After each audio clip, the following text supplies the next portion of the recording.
Inaaprubahan na ng Economy and Development Council na pinangunahan ni Pangulong Ferdinand R. Marcos Jr. ang panukalang 3 grading period sa mga pampublikong paaralan. Kung kailan yan magiging epektibo, lamin sa ulat ni Kenneth Pasyente.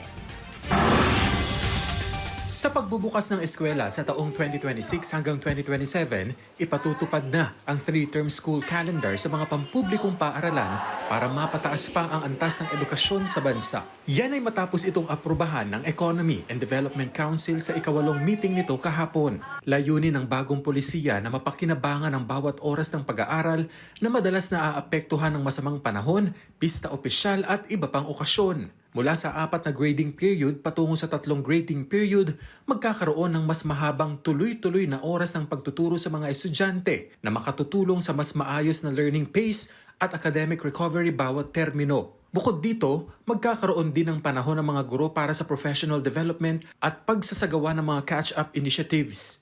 Ayon kay DepDev Secretary at ED Council Vice Chair Arsenio Balisacan, ang hakbang na ito ay bahagi ng pagsisikap ng pamahalaan na bumuo ng globally competitive workforce sa pamamagitan ng evidence-based solutions para mapunan ang educational gap sa bansa.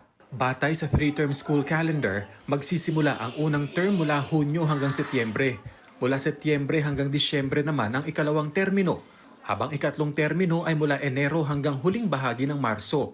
Kukumpleto ito sa 201 araw ng klase para sa buong academic year. Inaprubahan din ng Council ang pagwawakas ng umiiral na Investment Coordination Committee approval para sa Unified Grand Central Station Project upang mapabilis ang natitirang konstruksyon sa pamamagitan ng iba pang mekanismo at contractors. Layunin ng proyekto na magkaroon ng isang central station na nag-uugnay sa mga pangunahing railway systems gaya ng LRT Line 1, MRT Line 3 at MRT Line 7. Inaprubahan din ang hirit ng DPWH na itaas ang budget at pahabain ang implementasyon ng Reconstruction and Development Plan for a Greater Marawi Stage 2 na bahagi ng rehabilitasyon ng Marawi City.